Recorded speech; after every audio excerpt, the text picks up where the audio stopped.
शिफा charitable trust की जानिब से ये दूसरा समूह शादी का प्रोग्राम जिसमें हम और आप यहाँ पर हाजिर आए। तकरीर करने का मौका नहीं है, लेकिन अभी जैसे हमारे अनाउंसर फारूक भाई काजी ने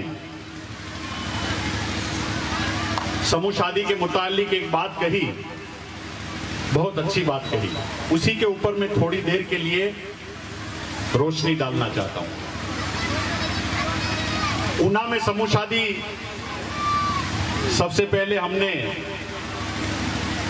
मरहूम शहीद हाजी उस्मान भाई भिस्ती, मरहूम हाजी हसन भाई चौहान और हमारी टीम ने मिलकर के 92 में ईदगाह में सबसे पहले ऊना की सरजमीन पर 51 समूह शादी का आयोजन किया था। उसके बाद 96 में सिर्फ सैयदों की समूह शादी का प्रोग्राम हुआ। 2003 में सिर्फ सैयदों की शादी का प्रोग्राम हुआ।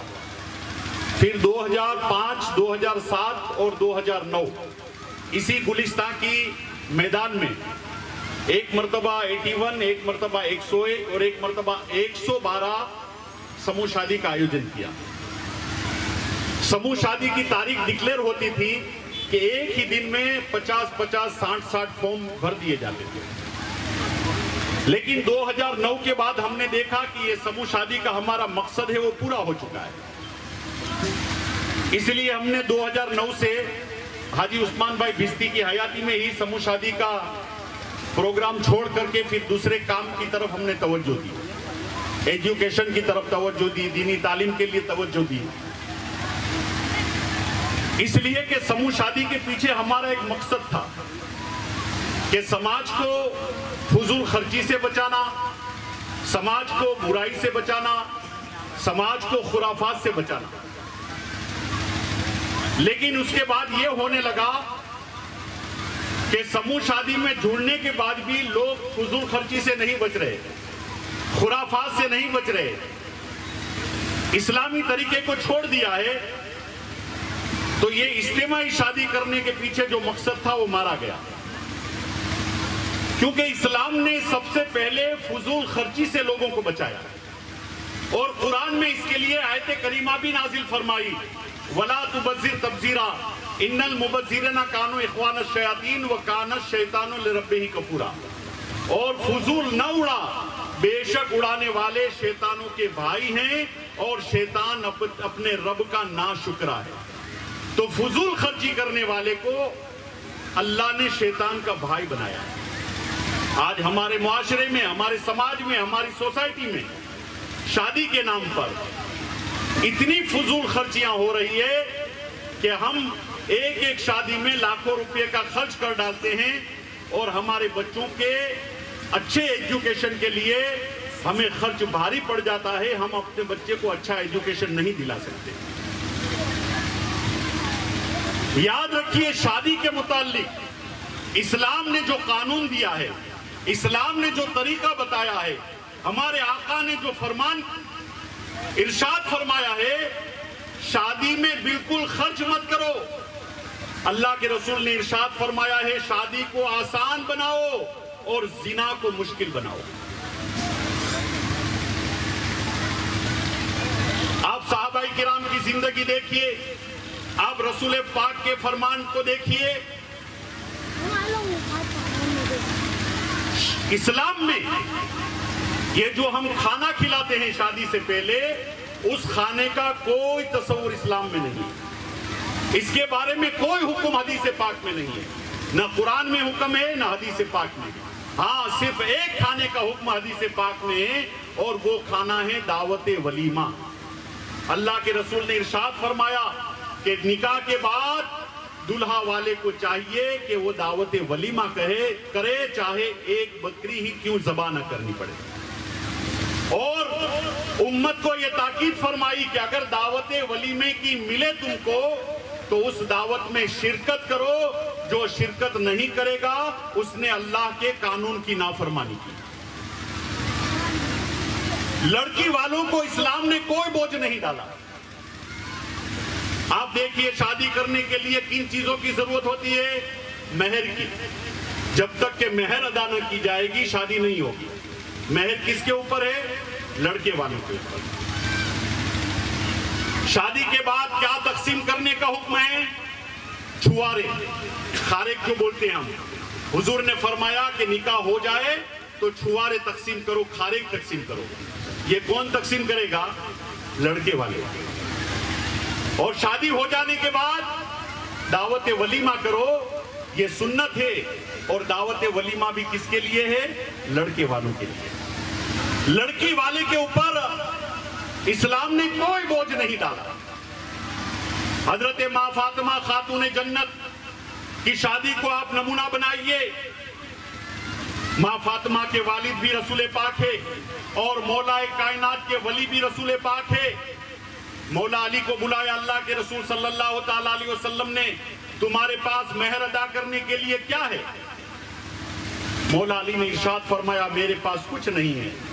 تو اللہ کے رسول نے ارشاد فرمایا کہ تمہارے پاس جو بختر ہے، جو لڑائی میں پہنا جاتا ہے، زرہ جس کو بولتے ہیں، وہ لے کر کے آؤ۔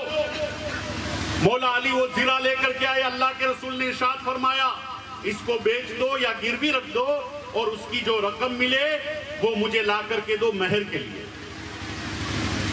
اس لیے کہ یہ زرہ ضروری نہیں ہے، اس کو بیچ کر کے مہر کی رقم ادا کرو۔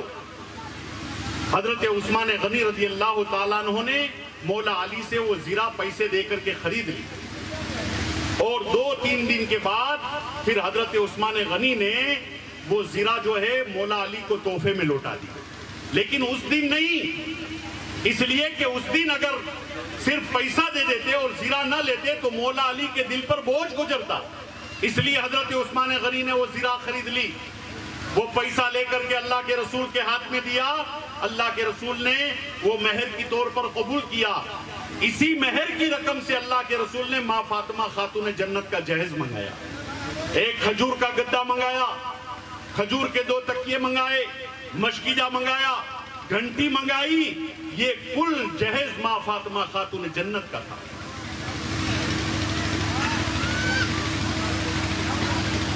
تو لڑکی کہ باپ کے دل سے پوچھئے جو اپنی لڑکی کو باپ ودا کرتا ہے، یہ کیا خوشی کا موقع ہوتا ہے؟ یہ خوشی نہیں ہوتی، بلکہ ایک ذمہ داری ہوتی ہے کہ جب لڑکی کی شادی ہوتی ہے باپ سمجھتا تھا کہ میرے کاندھے کے اوپر جو ذمہ داری تھی وہ ذمہ داری میں نے ادا کر دی۔ لیکن آج ہمارا ماحول یہ ہے کہ لڑکی والوں پر اتنا بوجھ ڈالتے ہیں کہ وہ بوجھ کے نیچے دب کر کے رہ جاتا ہے، اور یا تو اس کو اپنی زمین بیچنی پڑتی ہے یا سود سے بیاج سے پیسہ لا کر کے اپنی بچیوں کی شادی کرنی پڑتی ہے۔ بارات کا تصور بھی اسلام میں نہیں ہے۔ ہم جو شادی کے موقع پر لڑکی کے گھر پہ بارات لے کر کے جاتے ہیں، اسلام میں بارات کا کوئی تصور نہیں، بلکہ بارات کس کو کہتے ہیں؟ عربی میں وہ شبد ہی موجود نہیں، شبد ہی موجود نہیں۔ اللہ کے رسول نے ارشاد فرمایا لڑکی والے مسجد میں آئیں، لڑکی والے مسجد میں آئے اور نکاح کر دی جائے گا، اور نکاح کرنے کے بعد لڑکی والے 2-4 عورتوں کو لے کر کے لڑکی کو دولہے کے گھر پہ چھوڑ کر کے آئے۔ دولہے کو لڑکی لے جانے کے لیے آنے کا بھی تصور نہیں ہے اسلام میں۔ کیا مولا کائنات ماں فاطمہ خاتون جنت کو لینے گئے تھے؟ نہیں، بلکہ اللہ کے رسول صلی اللہ تعالیٰ علیہ وسلم نے 2-4 عورتوں کے ساتھ حضرت ماں فاطمہ خاتون جنت کو علی کے گھر پہ پہنچا دیا۔ تو یہ ہے اسلامی قانون۔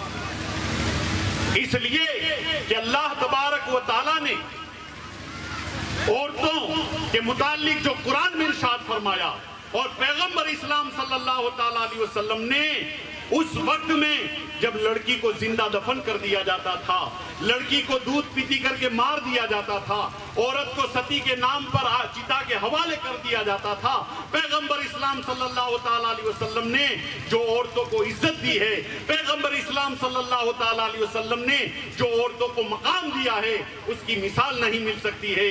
آقا صلی اللہ تعالیٰ علیہ وسلم نے ارشاد فرمایا جس کو خدا بیٹی دے، بیٹی کی پرورش وہ کرے، تعلیم و تربیت کے بعد بیٹی کا نکاح کر دے، تو اللہ تبارک و تعالیٰ اس کے باپ کو بھی جنت عطا کرے گا، اس کی ماں کو بھی جنت عطا کرے گا۔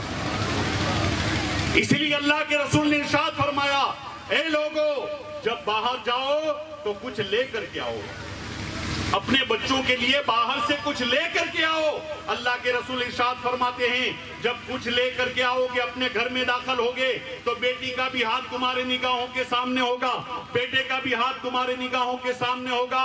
खबरदार खबरदार, लाया हुआ तोहफा पहले बेटी को न दे, बेटे को न देना, बेटी को दे देना। सबसे पहले बेटी को लाया हुआ तोहफा पैदा दे देना।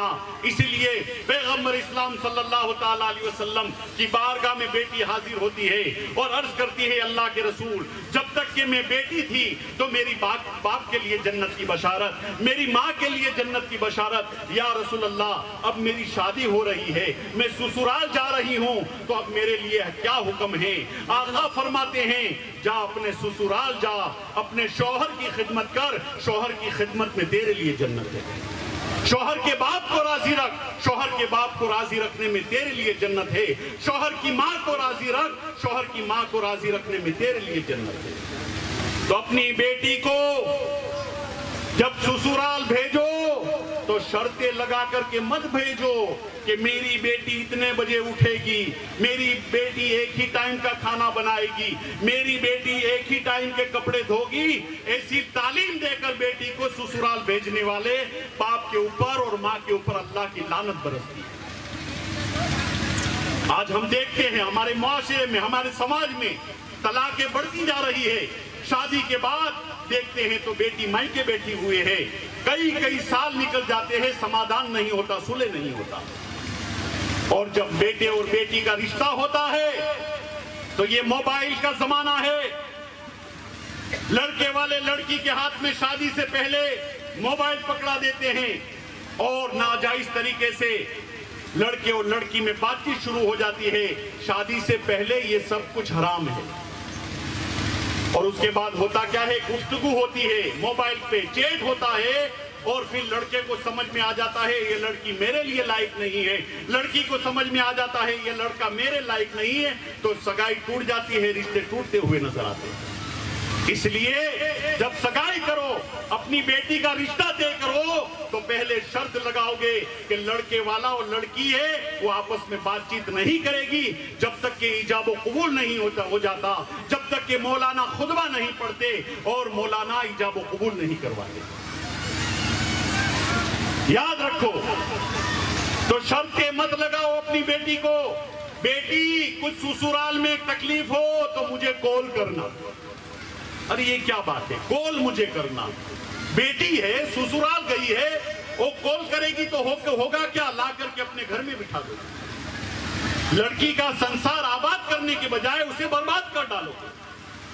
इसलिए याद रखो, बेटी को तालीम और तरबियत दे करके, दीनी तालीम दे करके ससुराल भेजो ताकि बेटी सब्र करे।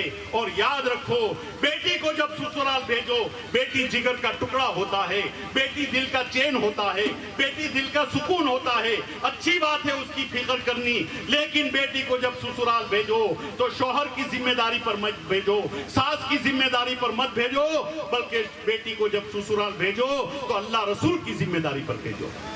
जब बेटी को तकलीफ होगी, बेटी को परेशानी होगी, तो तुम उसकी मदद के लिए नहीं पहुंच सकते, लेकिन बेटी को अल्लाह के रसूल के भरोसे पर छोड़ा है तो मेरा अल्लाह और मेरा रसूल उसकी तकलीफ पे पहुंच जाएंगे, उसकी मदद करेंगे। तो एक बेटी, औरत ने इस्लाम को 3 मकाम दिए, 3 मर्तबे दिए। पहले बेटी है तो माँ बाप के लिए जन्नत का जरिया, बीवी है, शौहर की खिदमत में रही तो खुद के लिए जन्नत का जरिया, और बीवी से माँ बन गई। जब माँ बन गई तो आका की बारगाह में हाजिर हुई, या रसूल अल्लाह, मैं बेटी थी तो मेरे बाप के लिए जन्नत की बशारत, मेरी माँ के लिए जन्नत की बशारत, बीवी हो गई तो मेरे लिए जन्नत की बशारत, अब माँ बन गई हूँ, आका माँ बन गई हूँ, मेरे लिए क्या हुक्म है? आका फरमाते हैं, माँ बन गई है तो तेरा रुतबा बुलंद हो गया, बेटी थी तो तेरी माँ के लिए जन्नत की बशारत, तेरे बाप के लिए जन्नत की बशारत, बीवी थी तो तेरे लिए जन्नत की बशारत, अब माँ बन गई है तो इतना दर्जा हो गया है कि अब तेरे कदमों के नीचे तेरी औलाद की जन्नत है। तो इस्लाम ने एक औरत को बेटी की हैसियत से दुनिया के सामने पेश किया। बीवी की हैसियत से दुनिया के सामने पेश किया, माँ की हैसियत से दुनिया के सामने पेश किया। इन्हीं हैसियतों को सामने रखते हुए आज पूरा माशरा सुधर जाए। दूसरे की बेटी को अपनी बेटी समझ ले, दूसरे की बहन को अपनी बहन समझ ले, दूसरे की माँ को अपनी माँ समझ ले, तो आज औरतों की बुनियाद पर जो फितना है वो खत्म होता हुआ नजर आएगा, कटता हुआ नजर आएगा। याद रखो। और बेटी को अल्लाह ने इतना मर्तबा दिया, जब तक कि उसकी शादी नहीं होगी उसका दर्जा नहीं बनता है। बेटी बेटी रहती है अगर अपने माँ और बाप के घर पर है, 25 साल की है तो भी बेटी, 30 साल की है तो भी बेटी, 18 साल की है तो भी बेटी, 55 साल की है तो भी बेटी। लेकिन शादी हो जाती है तो शादी के बाद उसका ग्रेड बनता है। जब शादी हो जाती है तो बीवी बनती है, बीवी के बाद वो सास बनती है, सास के बाद वो दादी बनती है। माँ बाप के घर पे रहती है तो सिर्फ बेटी ही रहती है, लेकिन ससुराल जाती है तो बीवी का ग्रेड मिलता है, बीवी के बाद सास का मर्तबा मिलता है, सास के बाद दादी का मर्तबा मिलता है। और सास और दादी बनने के बाद अगर ससुराल में अच्छी तौर पर रही, ससुर की खिदमत की, सास की खिदमत की, शौहर की खिदमत की, तो अल्लाह तबारक व ताला जन्नत में उसके लिए महल बनाता है। तो इस्लाम ने जो औरतों को इज्जत दी है, औरतों को मकाम दिया है, उसकी मिसाल नहीं पेश की जा सकती। इज्तिमाई शादी के पीछे जो हमारा मकसद है, समाज को, मुआशरे को फजूल खर्ची से बचाना, गलत रसूमात से बचाना, ढोल ताशे, नाचना गाना, पटाखे, डीजे, ये सब गुनाह है मेरे दोस्तों। याद रखो, कयामत के दिन इसकी पकड़ होगी और कब्र में जाकर के, कब्र की अंधेरी कोठरी में एक न एक दिन सबको जाना है। हिसाब और किताब होगा कयामत के दिन, सवालों जवाब होंगे कि क्या हमने तुम्हें दुनिया में इसलिए भेजा था कि तुम अय्याशी करो, हमने दुनिया में तुम्हें इसलिए भेजा था कि तुम गैर शरई रसूमात करो। आका मौला सल्लल्लाहु ताला अलैहि वसल्लम को भेज करके कुरान में अल्लाह तबारक व ताला ने हुक्म दिया, लक़द काना लकुम फी रसूलिल्लाहि उस्वतुन हसना, तुम्हारे वास्ते रसूल पाक की जिंदगी बेहतरीन नमूने अमल है।